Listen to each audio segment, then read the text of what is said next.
Fala pessoal, bem-vindos ao Geografando, o canal onde nos utilizamos da geografia para compreender o mundo. Hoje vamos a um tema aí fundamental, espero acalentar, na verdade não acalentar, espero piorar um pouco a vida dos ingressantes no curso de Geografia, justamente porque uma das questões que surgem, né, inicialmente no curso, quando nós fazemos toda a discussão epistemológica, é, afinal de contas, qual é o objeto da geografia? Afinal de contas, o que que essa ciência estuda? Não é? Quer dizer, é uma sensação que surge tanto na faculdade quanto no ensino médio, né? Os professores de geografia sabem muito bem, né? Um dia você está lá trabalhando geologia, mineralogia, clima. No outro dia você está falando de geopolítica, geografia agrária, geografia urbana. No outro dia você está falando de pensamento geográfico, se aproximando da filosofia. E aí, imagina, se a nossa cabeça na universidade já é confusa, imagina dos nossos alunos, né? É, E aí surge aquela frase famosa entre os geógrafos, né? A geografia estuda tudo justamente porque ela não estuda nada, né? Justamente porque a partir do momento que eu tomo como objeto uma coisa que é pouco distinta, que tem um nível de generalidade tão grande, eu tenho dificuldade de dizer exatamente que objeto é esse. Quer dizer, eu estudo tudo, e por estudar tudo, eu não estudo nada. Porque eu não consigo focar, né, no meu objeto. Não por acaso, muitas vezes, a geografia vai ser entendida, inclusive, de maneira equivocada, e na minha visão depreciativa, como uma ciência descritiva, né? Quer dizer, seria uma ciência das mais básicas que existem, das mais básicas e enfadonhas, para a gente lembrar lá o Yves Lacoste. Quer dizer, o que que nós estudamos? Nós, na verdade, nós fazemos inventário de descrições, é isso. Né? Então, o que que a geografia faz? Descreve, o território brasileiro tem isso, aquilo, tem tais minerais, isso está localizado ali. É uma geografia estritamente descritiva. Inclusive, se nós retomarmos a origem do termo, se a gente tentar entender o que é geografia, né? Porque, inclusive, quando a gente discute qual o objeto da geografia, de alguma forma a gente está discutindo também o que é a geografia, né? Se nós retomarmos a origem etimológica da ideia de geografia, nós vamos ter o quê? Geo e grafia. Geo, terra, grafia, escrita.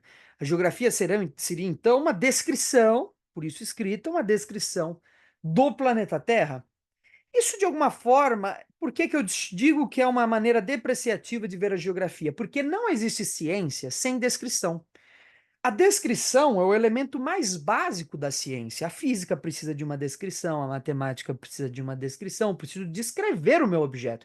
Quando eu reduzo uma ciência ao simples fato de que ela é descritiva, eu digo, ela faz o que é mais básico a ser feito, né? Que é justamente a descrição. Isso é um grande problema. Quer dizer, então, que a geografia ela é simplesmente ciência descritiva? Na verdade, é uma ciência descritiva e analítica. Ela faz análise, ela fragmenta o todo e busca reconstituir numa análise da relação entre essas partes, essa totalidade. Ou seja, ela é uma ciência e, para além de uma ciência, ela é uma filosofia. Certo? Isso é uma discussão que nós podemos fazer em algum outro momento oportuno, né? A geografia é uma ciência ou uma filosofia? É uma questão muito importante.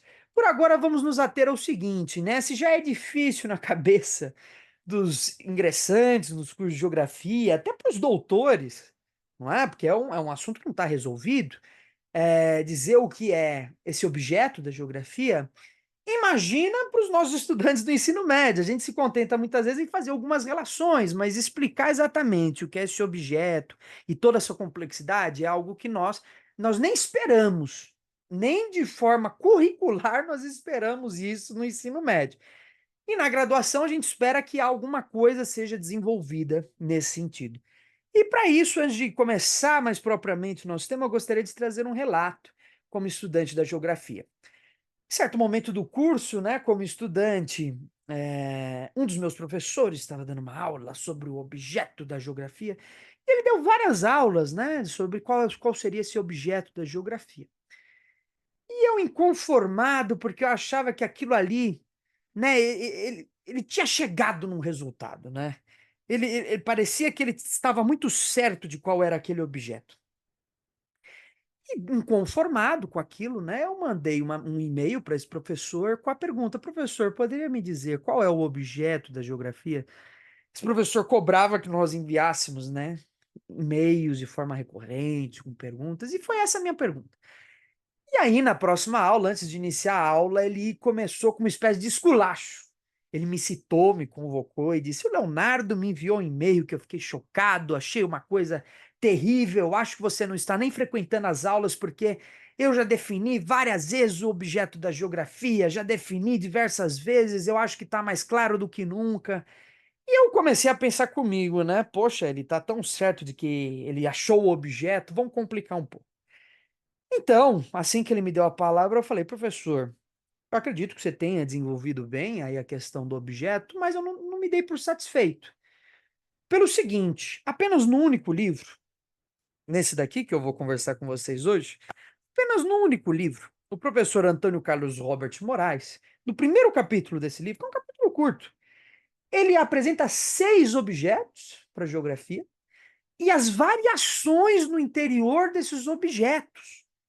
Ou seja, tenta entender, a partir desse objeto que ele encontra, quais são as possibilidades para cada um desses objetos. Ele chega em mais de 6, portanto. De modo que, sendo que você até hoje nos ofereceu um, eu acredito que eu ainda não estou satisfeito. As possibilidades são muito grandes, né? Bom, foi um momento que eu acredito muito importante, porque a gente precisa na universidade e ir além, né? Quer dizer, a gente não pode se conformar nem com os professores, porque os professores são pessoas muito conformadas. Eu sou professor, eu sei. Os professores chegam um momento que eles se conformam muito, né? A gente vai acumulando muito conhecimento e a gente cristaliza esses conhecimentos. E eu acredito que boa parte da vida a gente cristaliza, mas seria importante, e isso o Rubem Alves diz, né? Na verdade, ele fala de 3 fases, eu vou me contentar em falar só de 2, né? Num primeiro momento, eu cristalizo aquilo tudo, para um segundo momento, desaprender aquilo tudo. Mas não é desaprender por desaprender. É desaprender porque, a partir do momento que eu cristalizo tantas coisas, eu deixo de entender a complexidade do debate. Aquelas respostas me surgem como prontas, dadas, seguras. O que eu quero fazer com vocês aqui hoje é desmontar um pouco essa segurança a partir do Antônio Carlos Robert Moraes. Quero dizer, olha, se a gente vem entendendo que o objeto da geografia, tal como o professor me disse, era a relação entre o homem e a natureza, vamos com calma. O que é homem, o que é natureza, já é um ponto aí muito importante. E para além, quais são as outras possibilidades? Então, esse processo de perder o chão, de falar, eu não sei o que é esse objeto, é muito importante. Porque, né, já dizia lá, né, o Lewis Carroll, né, Alice no País das Maravilhas, se você não sabe para onde ir, qualquer caminho basta, não é? Quer dizer, eu vou tomar esses caminhos diferentes, né? Não sei por onde ir. Eu vou tomar um caminho e eu vou, no meio desse caminho, tentar procurar meu norte. É preciso se perder para se encontrar, certo? Então, esse momento, né, de desequilíbrio, também como o Piaget dizia, né, esse momento de se desequilibrar é muito importante. Se eu já tenho aquilo pronto, a chance de que aquilo esteja mal construído é muito grande. E isso que é a crítica, né? Por isso nós somos herdeiros de uma tradição chamada geografia crítica, né? A gente entende dentro dessa tradição que não podemos simplesmente aceitar as respostas como definitivas. Não é? A geografia crítica, ela é dialética. Ela entende que o conceito tem um movimento. Apenas uma geografia que fosse idealista, que partisse de uma metafísica idealista, né, que entendesse os conceitos como eternos, lógicos, necessariamente universais, necessariamente lógicos, se fosse desse jeito, estava tudo bem, maravilha. Então, o objeto está dado, a gente não discute mais nada. Como ela é dialética, como ela entende que o conceito se transforma no tempo histórico, que ela é marxista também, né? Porque ela tem um viés historicista, justamente por ser historicista, ela também é geográfica, né? Mas também isso é uma outra questão. Mas justamente nós não nos conformamos com o conceito, a gente entende que esse conceito ele vai se transformar no tempo e que ele precisa ser o tempo todo criticado. Mas crítica é o quê? Analisar os limites, até onde esse conceito vai. E se esse conceito continua sendo pertinente, dado o que a gente tem hoje. Por exemplo, o fato de que eu percebi que hoje a relação homem e meio necessita, é uma necessidade desse entendimento. A psicanálise, por exemplo, eu já altero completamente essa relação, porque eu não entendo mais o homem sem a psicanálise. E aí tem um novo elemento, como que eu trabalho ele nesse conceito? Ou eu excluo se eu acho desnecessário? Então, é uma discussão muito grande. E tal como eu fiz com outro professor, não cheguei a explicar, né? Também seria muita pretensão minha. Eu venho agora, trago para vocês a discussão que está aqui. Livro muito pequenininho, né? Mas de um conteúdo maravilhoso. Geografia, Pequena História Crítica, professor Antônio Carlos Robert Moraes. Logo no primeiro capítulo desse livro, a gente tem o capítulo 1, o objeto da geografia. É um capítulo curto, que na minha edição vai da página 13 até a página 21. Capítulo muito curto, mas que traz uma densidade de um debate que apresenta, né, esse debate, não chega a aprofundar, mas que apresenta um debate que é extenso e complexo. E por isso trago para vocês qual é o objeto da geografia. Então, Antônio Carlos Robert Moraes, ele traz aí 6 concepções, das quais eu pude localizar nesse capítulo, com variações dessas definições, não é? As quais eu apresentarei agora para vocês. A primeira definição, ele traz como sendo a superfície terrestre. Seria o objeto da geografia a superfície terrestre? De alguma forma, nós poderíamos dizer que o espaço geográfico é tudo que se encontra na superfície terrestre? Aí é uma questão complexa, né? Quer dizer, espaço geográfico, a gente pode até oferecer uma discussão inicial simples, né? Que seria justamente a relação homem e meio, né?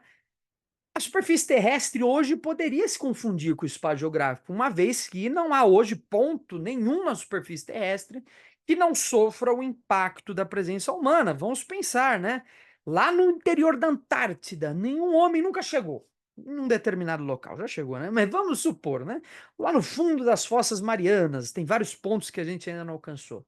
Aquilo não é espaço geográfico? É, porque de alguma forma nós já atingimos, nós já condicionamos aquele espaço. Seja pelo aumento da acidez dos oceanos, seja pela mudança climática, nós então estamos presentes, direta ou indiretamente, em todos os pontos da superfície terrestre.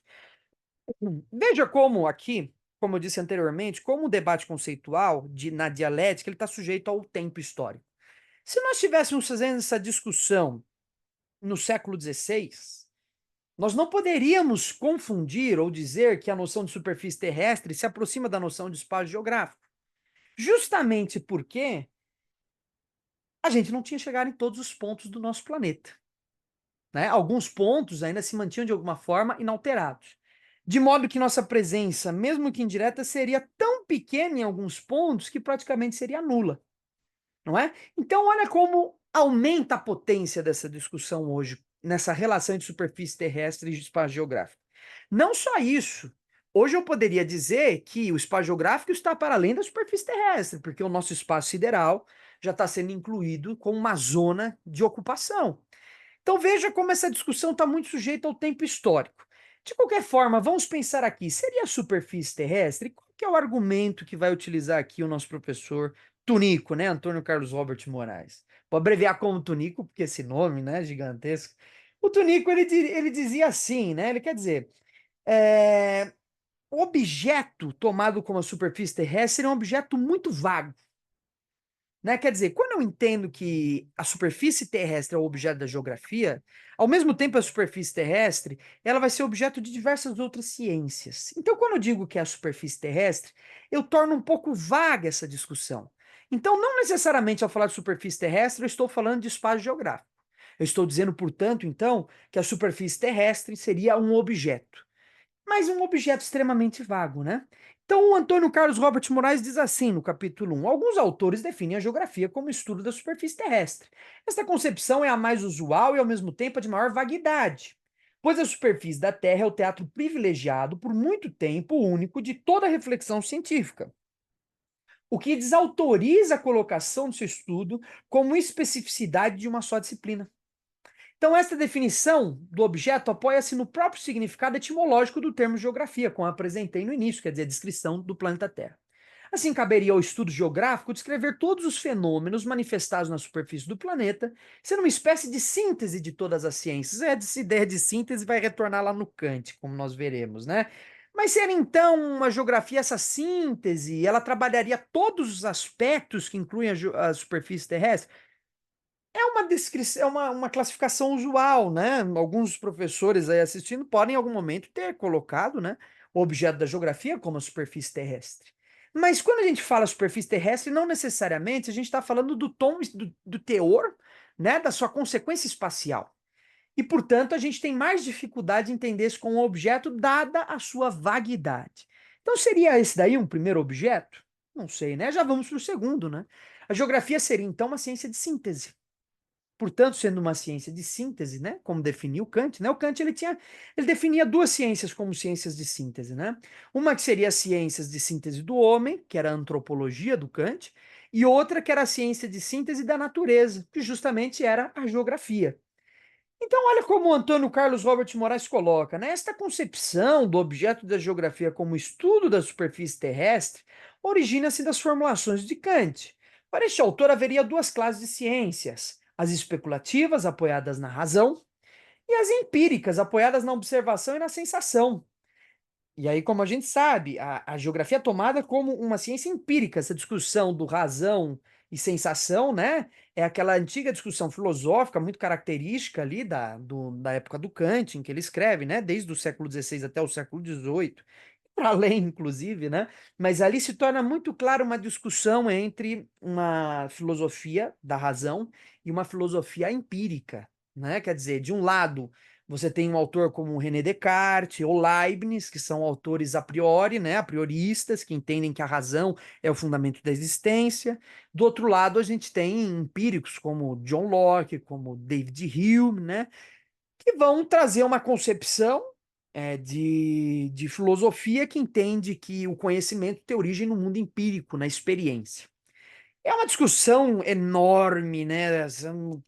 Curso inteiro da faculdade de filosofia a gente vê isso e não vê tudo, né?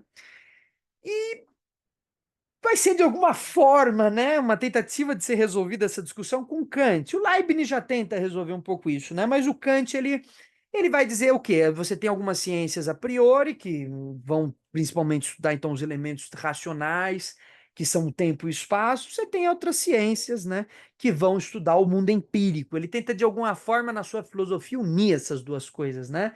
Então, desse modo, a geografia, assim como a antropologia, entrariam nessa espécie de ciência empírica, não é? De filosofia empírica, filosofia da experiência, empírica e de síntese, certo? Isso significa que a geografia seria, então, uma ciência apoiada na experiência, né? Isso traz, inclusive, outras discussões, por exemplo, geografia geral e geografia regional, né? Que são os dois lados da geografia. A geral teria, então, os elementos da razão, a priori, ou seja, a priori que eu digo é aquilo que surgiria, então, anteriormente à experiência, né?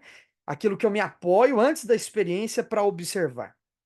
É uma discussão complexa, né? Se você quer entender um pouco melhor essa discussão, você pode ir lá no trabalho do geógrafo do Terceiro Mundo, capítulo 1, Milton Santos, inclusive capítulo 2, ele continua discutindo essa relação entre geografia geral e regional, né? Quer dizer, a geral seria essa ciência a priori e a regional seria a empírica. Inclusive, o Milton Santos é muito interessante porque ele diz que a geografia geral ela antecede a regional. Então, de alguma forma, o Milton Santos dá maior importância a uma geografia no sentido do método, numa geografia a priori, numa geografia apoiada na razão, do que numa geografia empírica, apesar de que ele diz que elas mantêm uma relação dialética, né? Mas isso só para a gente ver o contexto de como essa discussão é ampla e até hoje vai nos influenciar, né? Então, Kant diria, né? Existem duas ciências de síntese empíricas. E a geografia seria, portanto, uma ciência totalmente apoiada na observação da natureza. Totalmente apoiada dessa forma, né? Então, haveria duas disciplinas de síntese, a antropologia, ciência síntese dos conhecimentos relativos ao homem, e a geografia, síntese dos conhecimentos sobre a natureza. E aí o Antônio Carlos Robert Moraes continua. Desta forma, a tradição kantiana coloca a geografia como uma ciência sintética que trabalha com dados de todas as demais ciências, descritiva, que enumera os fenômenos abarcados e que visa abranger uma visão de conjunto do planeta, né? Então, olha só, ele está dizendo aqui, é uma ciência empírica, é uma ciência de síntese, de certa forma, a geografia Então, nessa visão kantiana, estaria desprovida de um certo conteúdo. O que ela faz é conciliar conteúdos de outras ciências. Então, ela traz um pedaço ali da geologia, um pedaço da geomorfologia, da hidrografia, vai juntando várias ciências e nessa síntese ela pode elaborar, então, uma descrição, porque para o Kant a geografia também seria uma ciência descritiva. E ele difere, então, a geografia da história, que ele diria que enquanto a geografia é uma ciência descritiva, a história é uma ciência narrativa, certo? Isso é um preconceito que a gente tem até hoje, né? Muitos historiadores vão usar essa fórmula kantiana, vão dizer, não, a geografia descreve, enquanto que a história explica, a história narra. Então a geografia fala do palco onde ocorrem os acontecimentos, que a história vai explicar. Hoje a gente já não pensa mais assim, né? O Elisée Reclus já dizia, a geografia é o tempo no espaço, enquanto a história é o espaço no tempo, certo? Ou seja, elas mantêm uma relação dialética fundamental. Uma não existe sem a outra, de modo que eu não consigo explicar os acontecimentos históricos sem a ajuda da geografia, né? Quer dizer, eu não posso pensar que a geografia fala só de um palco, né, onde esses acontecimentos vão ocorrendo. A geografia é viva, né? Se a gente pegar lá os princípios de geografia humana do Lablache, a gente vai ver isso. Geografia é uma ciência viva. Ela participa desses acontecimentos. Ela não está só ali de alguma forma passiva enquanto tudo está ocorrendo. Isso muda, inclusive, a função do geógrafo. A partir do momento que eu não reconheço mais que a geografia é só o palco e a descrição, eu entendo então o quê? Que o geógrafo ele participa na explicação dos processos que ocorrem na nossa sociedade. Ele não está mais restrito ao estudo das formas geográficas, mas ele explica os processos que, por serem históricos, também são geográficos. Então, olha como essa discussão, né, vai ganhando novos rumos. Mas o básico é isso, né? Seria então uma ciência de síntese, como Kant coloca, de modo que o objeto da geografia, né, seria necessariamente abarcado pelo conjunto de diversas ciências que estudam de alguma forma o mundo empírico em relação ao seu espaço, né? Quer dizer, então, aqui o Kant continua entendendo o quê? Que a geografia seria uma ciência de síntese, descritiva, empírica, que estuda todos esses elementos em relação ao espaço geográfico, né? E o que é o espaço geográfico para o Kant? Tem até um outro vídeo sobre o Kant no canal que vocês podem ver com maior profundidade, mas para o Kant, a geografia tem uma forma interessante de observar. Ela observa a posição dos objetos no espaço. E o que garante a observação dessa posição? Justamente o conjunto das diversas ciências que ela se apoia numa síntese, né? Ou seja, não é uma simples descrição, né? É uma descrição que se apoia nesse elemento fundamental que é a posição dos objetos num determinado espaço. Ou seja, não basta descrever. Eu preciso, quando eu falo de posição, é interessante porque eu sempre posição é algo em relação a outra coisa. Não é? Quer dizer, é a montanha em relação à cidade, a montanha em relação à região, a montanha em relação a tal coisa. Isso torna, apesar de descritiva a nossa ciência, com Kant, tem um elemento fundamental que é, para além da descrição, já o início de uma tentativa de análise, que ainda é muito, né? É pouco promissora, muito inicial, mas que de alguma forma está tentando relacionar os objetos no espaço. Já é um primeiro passo, né? Muito bem, então, seria uma ciência de síntese, que, portanto, se apoia em diversas ciências para estudar um objeto que seria esse espaço, que é o espaço geográfico, marcado por essa posição entre esses diferentes elementos? Também é uma possibilidade. A paisagem, seria a paisagem objeto da geografia? Então, olha como o Antônio Carlos Robert Moraes coloca. Outros autores vão definir a geografia como estudo da paisagem. Para esses, a análise geográfica estaria restrita aos aspectos visíveis do real. Continua, então, sendo uma ciência empírica, e se a gente retomar lá que o Milton Santos escreve nas Metamorfoses do espaço habitado, ele utiliza uma classificação parecida, né? Paisagem é tudo que se pode ver. Depois ele acrescenta, né, os outros elementos das nossas sensações, o tato, o olfato, o paladar, tudo isso pode definir a paisagem também, né? Mas aqui o Moraes, ele se resumiu mais à questão da visão, né, que é o elemento de fato mais persuasivo quando a gente fala de paisagem, né? A paisagem, posta como objeto específico da geografia, é vista como uma associação de múltiplos fenômenos, o que mantém a concepção de ciência de síntese, que trabalha com dados de todas as demais ciências. Então, lá. Mais uma vez, então, a gente continua nessa noção de ciência de síntese quando a gente entende a paisagem, né? Porque os elementos da paisagem são muito diversos e ainda vago, né? Quer dizer, tudo que eu olho é objeto da geografia, mas exatamente de que forma isso se constitui, né? E aí o Moraes, e aí sim, como eu disse, né? Ele vai pegando essas definições e vai trazendo variações. E aí, claro, então a gente teria uma abordagem dessa noção de paisagem como objeto, que é uma observação pela morfologia. São duas variantes. Primeiro, o Moraes, então, ele vai se encaminhar pela noção de morfologia. Então ele diz, ele continua lá, esta perspectiva apresenta duas variantes. Para a apreensão da paisagem, uma mantendo a tônica descritiva, se determinaria na enumeração dos elementos presentes e na discussão das formas, daí ser denominada de morfológica. Então, mais uma vez, olha aí o impacto da filosofia kantiana. Mais uma vez, a paisagem é tomada por seus elementos de enumeração, né, pela sua possibilidade de descrição. Só que agora a gente tem, de alguma forma, um elemento a mais que é muito interessante, que é o conceito de paisagem, né? E o conceito de paisagem já me permite dizer, olha, aquele espaço da geografia, que era um espaço de posição entre os objetos, agora a gente tem um outro conceito, que é o de paisagem. Não necessariamente eu estou tentando ver a posição, apesar de que ela pode estar incluída na minha descrição. Mas agora tudo que eu enxergo, que continua de alguma maneira vago, né? Pode ser entendido como objeto da minha ciência. Então, essa perspectiva morfológica, por que morfológica? Porque ela dá uma certa importância às formas, certo? Então, ela quer entender como as formas geográficas vão se constituindo. E aí tem uma análise descritiva, mas aqui também já entra esse conceito de forma. Quer dizer, eu quero entender no espaço como vão se constituindo algumas formas. Por que que isso assume esse formato, isso, esse? Eu posso entender a relação entre essas formas. E a paisagem, então, ela me garante esse elemento de caráter empírico da minha ciência, né? Porque é tudo que eu enxergo pode ser objeto da minha ciência. Então, olhando uma paisagem qualquer, eu poderia enumerar diversos elementos, entender a relação entre esses elementos, descrever esses elementos. Mais ou menos por aí que vem a noção dessa variação de paisagem morfológica, né? Depois, o Antônio Carlos Robert Moraes ele vai falar que tem uma outra forma, que é a fisiológica, né? E aí sim, os elementos e suas relações aparecem de maneira mais evidente.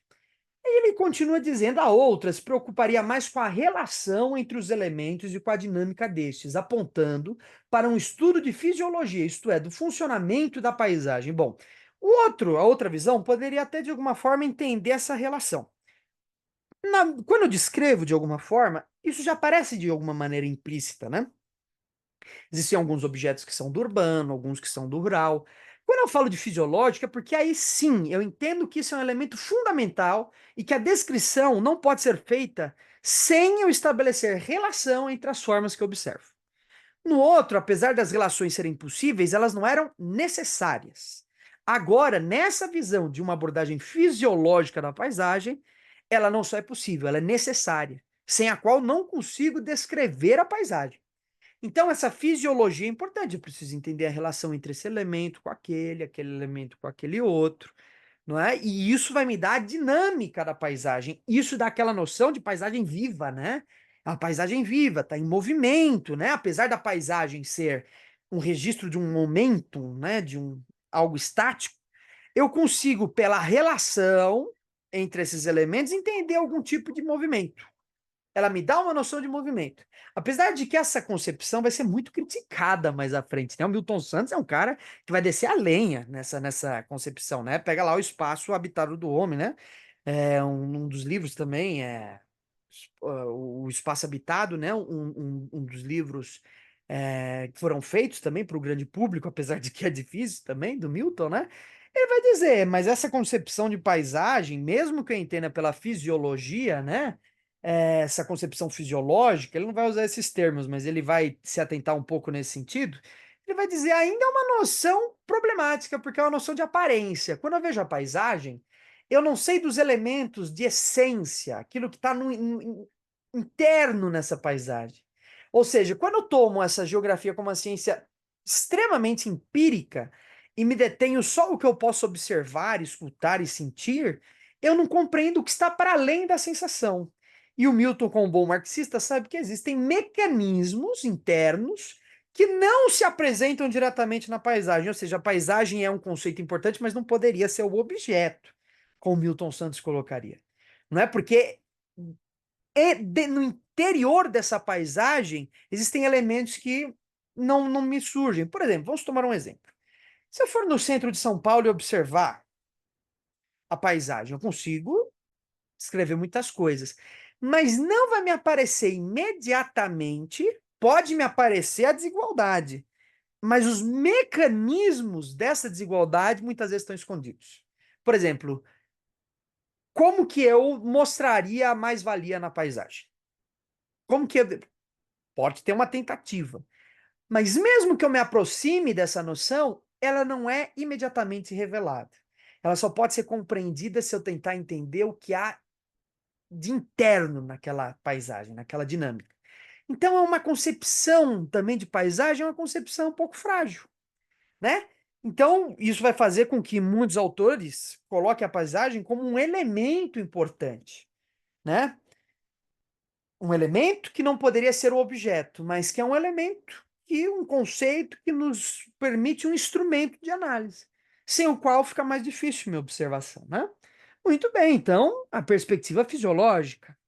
Vamos agora para mais uma possibilidade, os lugares. Seria o lugar o objeto da geografia? Veja que a gente está trabalhando ainda com alguns conceitos, né? A gente vê paisagem é o objeto, ou agora é o lugar que é o objeto. O lugar é um conceito que vai ser trabalhado de diversas formas, né? Citando mais uma vez o Milton, lá no Espaço e Método, ele faz uma discussão muito legal sobre lugar. No meu novo livro, que eu publiquei também, Ensaios para uma Geografia Crítica, também faço uma discussão interessante sobre o lugar, a partir do filósofo do Byung-Chul Han, né? Em que eu entendo mais o lugar a partir de uma dinâmica de poder, né? Mas lugar muitas vezes vai ser entendido como uma espécie de horizontalidade, né? Porque ele é marcado pelas relações de vizinhança, como um ponto, né? Então, os lugares são aquilo no qual você mantém algum tipo de identidade, no qual você tem alguma afetividade com o espaço habitado, no qual tem uma horizontalidade. Hoje a gente pensaria nas verticalidades, esses dois conceitos estão lá por uma outra globalização do Milton também, né? Horizontalidades, relações horizontais no espaço, o que está ao redor, verticalidades, porque hoje as empresas vão se instalando, né? Não vão se espraiando, né? De maneira radial no espaço, mas elas se deslocam de um ponto ao outro, né? Isso é a globalização, a transnacionalização, né? Então, os lugares. E aí, é claro, mais uma vez, o Antônio Carlos Robert de Moraes traz variações. Seriam os lugares, a individualidade desses lugares? Então, o professor Moraes coloca assim: uma outra proposta encontrada, na verdade, uma variação sutil da anterior, que é a de paisagem, é a daqueles autores que propõem a geografia como estudo da individualidade dos lugares. Para estes, o estudo geográfico deveria abarcar todos os fenômenos que estão presentes numa dada área, tendo por meta compreender o caráter singular de cada porção do planeta, ou seja, o lugar ele garantiria uma individualização desses fenômenos espaciais, né? Então, qual é o caráter singular desses fenômenos espaciais? Como eu identifico isso? Na análise do lugar, né? E aí ele continua: esta perspectiva teria duas raízes em autores da antiguidade clássica, como Heródoto ou Estrabão, que realizaram estudos mostrando os traços naturais e sociais das terras por onde andaram. Então, a cidade tal é assim, a cidade tal já não é, a cidade tal. Eu individualizo esses lugares. E isso me permite, já de maneira mais interessante, uma análise. Veja como é crescente, né? Esse processo de mostrar como a análise vai assumindo características mais importantes a cada momento que eu estou trocando esses objetos, né? Então, modernamente, continua o Moraes, tal perspectiva tem sua expressão mais desenvolvida na chamada geografia regional, que eu comentei agora há pouco. Esta propõe como objeto de estudo uma unidade espacial, a região. Então, dessa noção da individualidade dos lugares, Como o lugar ainda é muito tido como esse ponto, como essa horizontalidade muito fragmentada, né, entre cidades, entre diferentes espaços, o conceito de região começa a surgir como mais importante nessa individualização, né? Então, esta propõe como objeto de estudo uma unidade espacial, a região, uma determinada porção do espaço terrestre, de dimensão variável, passível de ser individualizada em função de um caráter próprio, sendo esta apenas uma das formas de compreender o conceito de região, certo? Essa daqui é uma maneira interessante de entender o conceito de região, porque durante muito tempo nós trabalhamos com o conceito de região, isso mesmo no Kant e depois no Vidal de la Blache, o conceito de região ele vai assumindo um pouco uma certa característica de singularidade. E é uma singularidade marcada muito por essa noção a priorista, de modo que o que eu tenho é uma região que é dada em si mesma. Muitas vezes é assim que a geografia vai pensar. É uma região em si. O que que isso quer dizer? As regiões, elas não são criações, portanto, apenas do intelecto humano. Elas existiriam por si mesmas. O objeto da geografia ser na região caberia, então, portanto, ao geógrafo descobrir essas regiões que já existem, porque o espaço teria uma dinâmica tal que naturalmente levaria a um processo de fragmentação de regiões, né? De modo que eu conseguiria entender a individualidade de cada região por esses processos. Isso daqui é uma discussão maravilhosa, a gente pode ir muito longe por isso, né? A gente pode entender regiões mais dinâmicas, economicamente mais desenvolvidas, tenderiam a abarcar um conjunto de processos econômicos de determinada dimensão. Incluiria, então, portanto, uma cidade mais desenvolvida poderia incluir a dinâmica espacial de outras cidades. Uma menos desenvolvida seria engolida por essa dinâmica espacial. Então, o geógrafo ele teria que tentar, de alguma forma, encontrar essas regiões tanto do ponto de vista da natureza, quanto do ponto de vista humano, né? Muitas vezes, quando a gente fala do Vidal de la Blache, a gente lembra do tabuleiro da geografia da França, né? E como o Lablache, na verdade, ele estava vendo ali a formação das regiões de um ponto de vista natural, né? Até hoje, as regiões da França são regionalização do Vidal de la Blache. E aí, quando a gente se esquece, né, que o Vidal de la Blache tem uma obra muito importante, que o Yves Lacoste diz que era a sua obra mais importante, que é a França do Leste. E nesse livro, que é um livro de geopolítica, o Vidal de la Blache vai então considerar a existência de regiões do ponto de vista humano e vai fazer toda uma regionalização a partir de aspectos econômicos, culturais, urbanos, né, que envolviam a Alsácia e a Lorena. Então, as regiões desse ponto de vista teriam que ser identificadas pela sua individualidade, né? Elas existiriam, então, portanto, por si mesmas, e poderiam existir do ponto de vista natural e humano, nessa perspectiva, né? Qual a outra perspectiva que nós temos? A diferenciação. Isso daqui é uma questão meio ambígua, né? Vamos ver o que o professor Moraes tem a dizer, né? A definição da geografia como estudo da diferenciação de áreas é uma outra proposta existente. Ele colocou áreas aqui. Senti um certo incômodo com essa noção de área, né? Talvez ele diferenciação de regiões, né? Porque a área, do ponto de vista geográfico, é mais tomada como um princípio matemático, né? A área do retângulo, a área do triângulo, é mais no sentido, a área pode ter, não precisa ter um critério a área. Eu posso ter uma área de 100 quilômetros, pronto. Né? Não tem um critério como a região. Disse área, não sei se foi proposital ou se escapou um pouco a discussão, né? Então, a definição da geografia como estudo da diferenciação de áreas é uma outra proposta existente. Tal perspectiva traz uma visão comparativa para o universo da análise geográfica. Ah, então aqui, quando ele fala da diferenciação, porque esse termo soa com uma ambiguidade. Porque quando eu falo de individualização dos lugares, necessariamente eu tenho que diferenciar para individualizar. Se eu digo que esse lugar tem sua individualidade por conta disso, eu estou diferenciando de um outro lugar, pelo que há de comum nesses elementos desse lugar que eu identifiquei.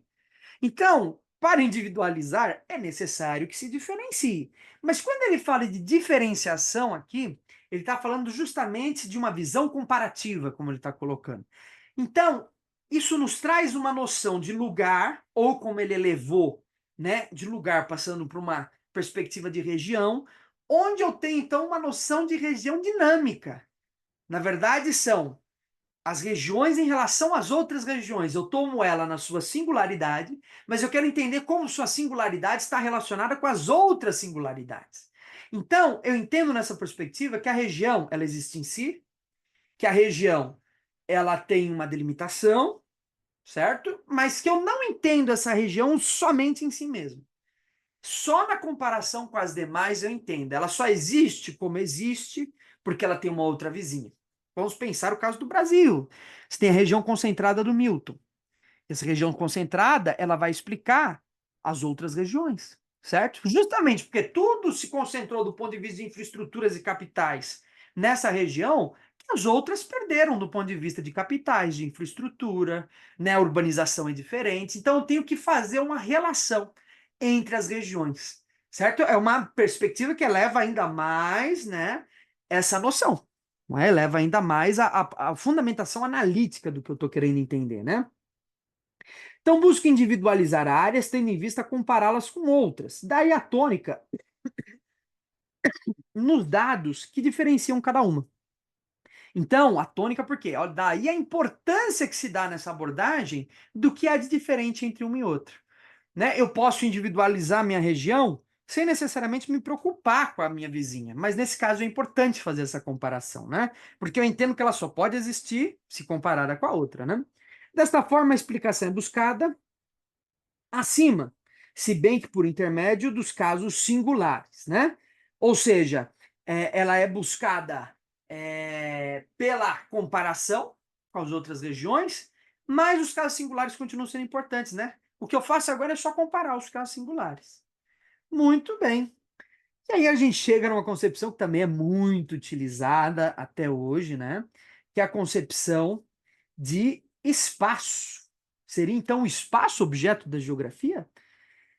Então, quando a gente fala de espaço, né, é uma concepção extremamente vaga. E o próprio Moraes vai dizer no livro: eu preciso te dizer o que é espaço.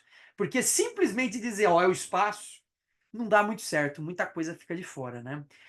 E por quê? Vejam bem, um dos elementos mais complexos, um dos conceitos filosóficos mais difíceis de se entender é justamente o espaço.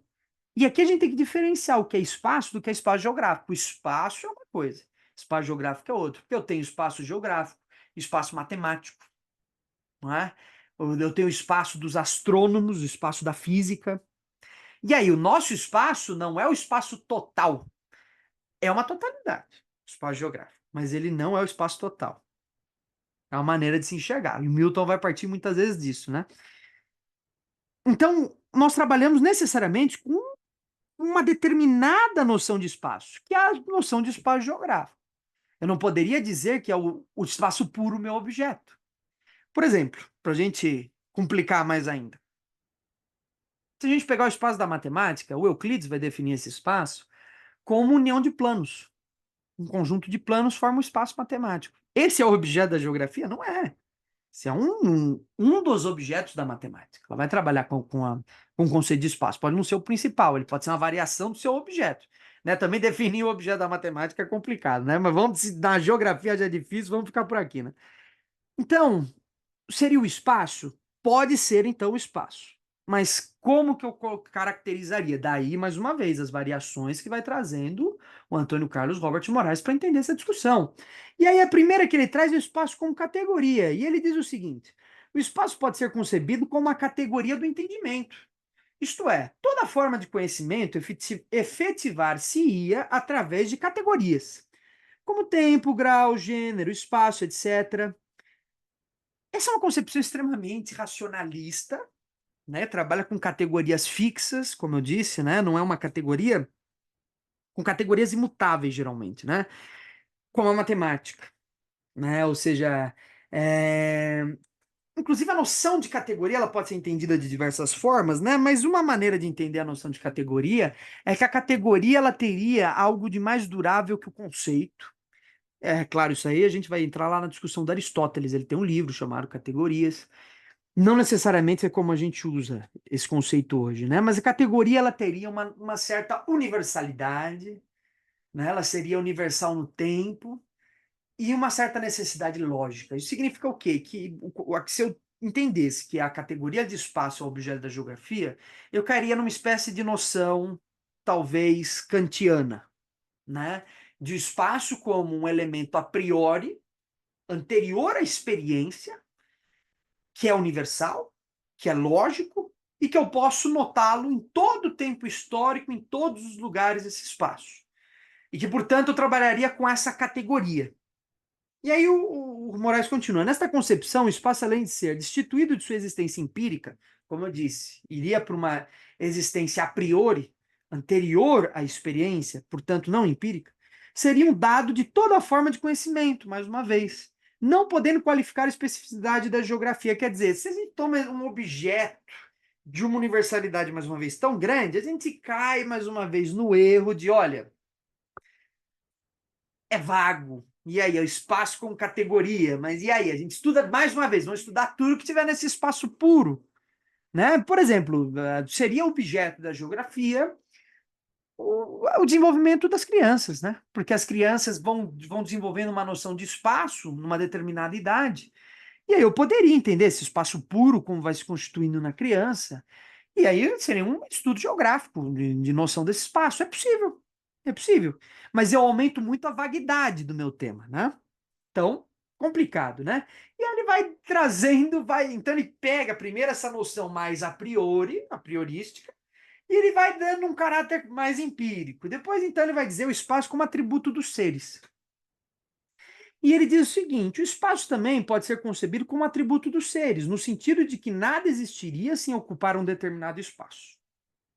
Nesta concepção, o estudo do atributo espacial de qualquer fenômeno dar-se-ia na própria análise sistemática deste.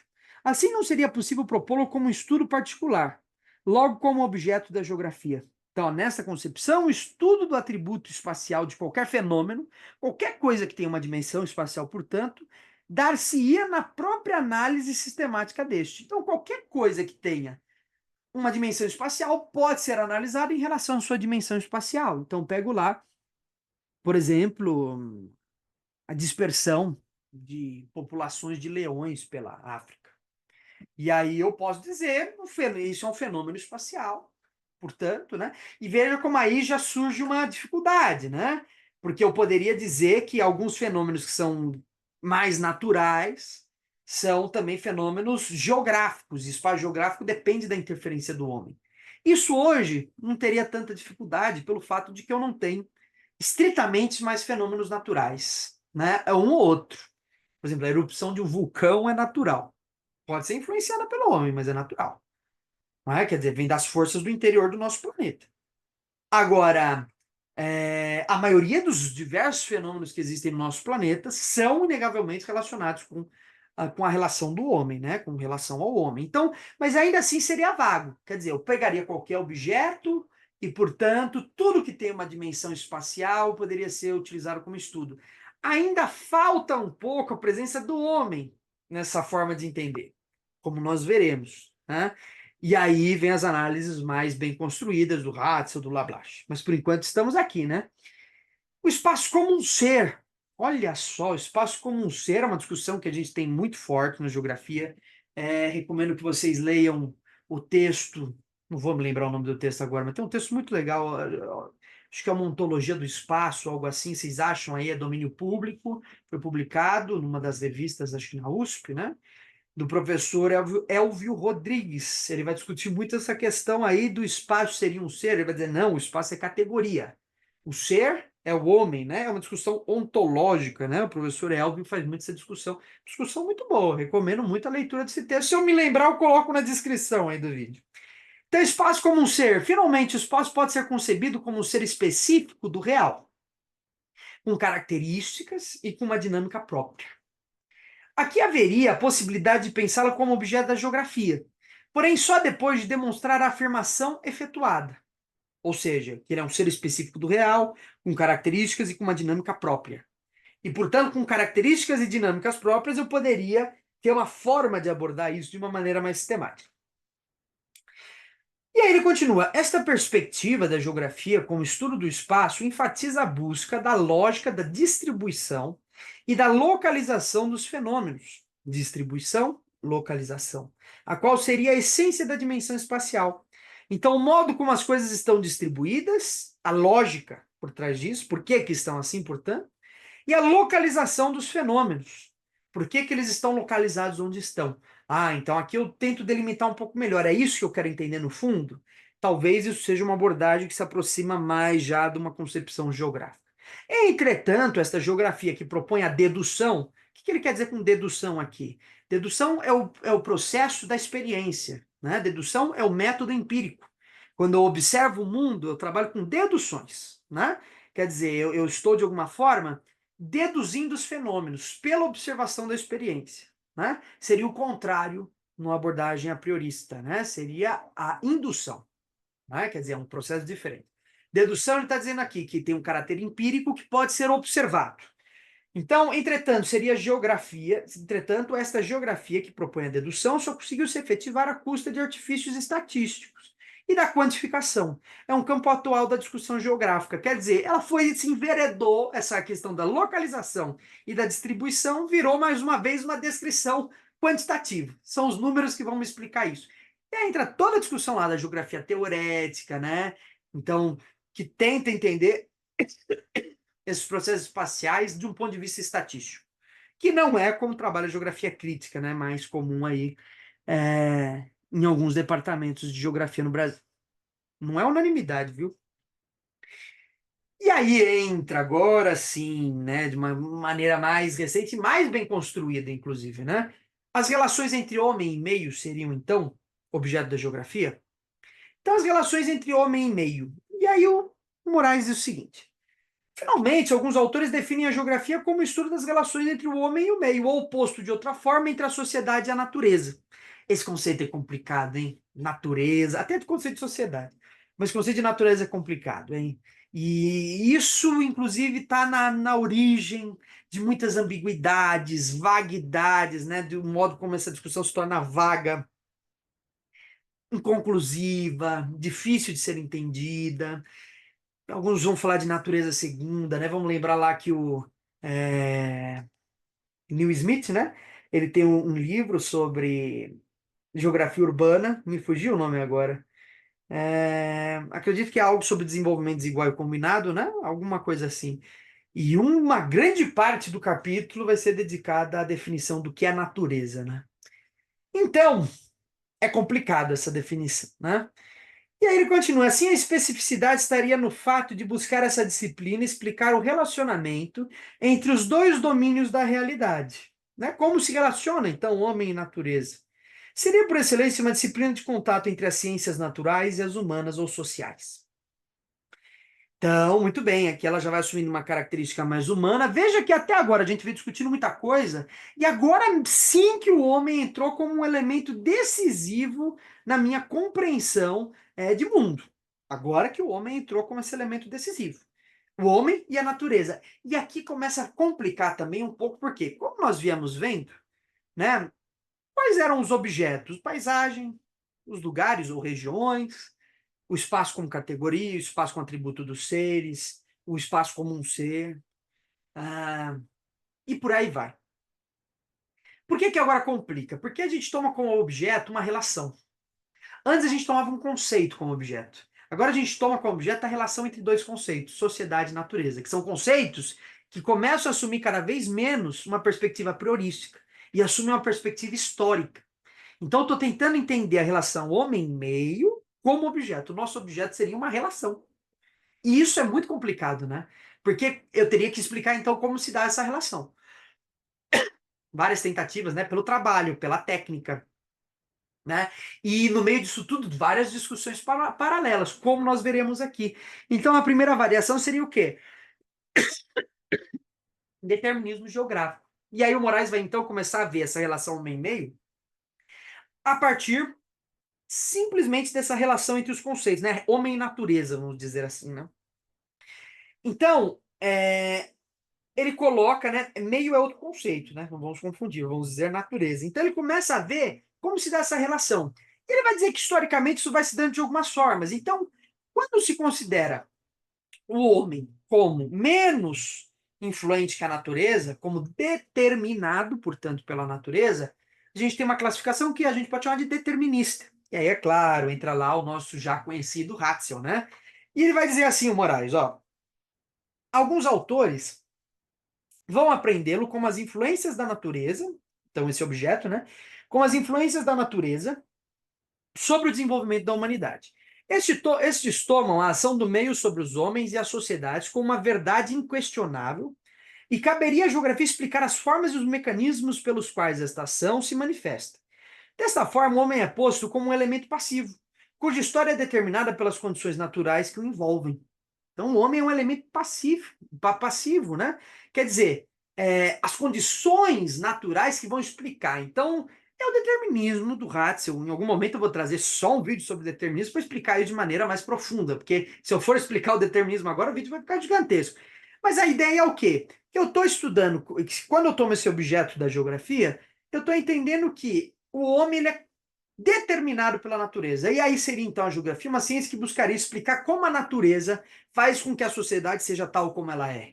Isso é claro que justificou uma série de preconceitos e racismos, né? Porque nas regiões tropicais você cultivaria um modo de vida folgado, preguiçoso, de pouco trabalho, porque tem uma exuberância de alimentos, de recursos, né? Enquanto que nas zonas como da Europa, que estão na região temperada, o homem seria algo mais bravo, mais resistente, necessitado do trabalho, porque se ele não trabalhar, ele não sobrevive. Como se na zona tropical tudo viesse de graça, né?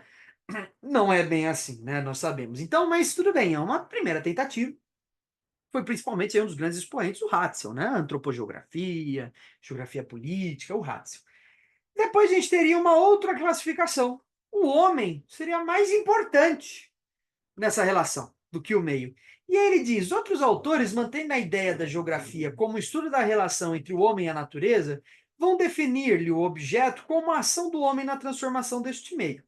Assim, invertem totalmente a concepção anterior, dando peso da explicação aos fenômenos humanos. Caberia estudar como o homem se apropria dos recursos oferecidos pela natureza e os transforma, com o resultado de sua ação. Ou seja, o homem, então, no seu processo de transformar a natureza, ele que teria a maior importância. É uma outra forma de se enxergar, né? E aí a gente chega na outra forma mais construída, né? Do possibilismo francês, né? Do Vidal de Lablache. O homem seria igual ao meio. Haveria uma espécie de equilíbrio, né?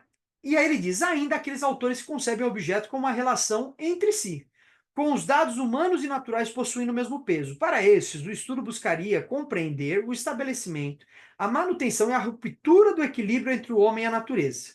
Né? Quer dizer, então há um equilíbrio, mas ele pode sofrer uma ruptura, às vezes o homem se destaca mais, às vezes a natureza mais, né? Mas a gente tem que entender essa relação como uma espécie de algo relativamente equilibrado. Em alguns momentos o homem tem mais importância, alguns a natureza, né? A concepção ecológica informaria diretamente esta visão. A discussão entre essas três visões do objeto expressa o mais intenso debate do pensamento geográfico. Quais?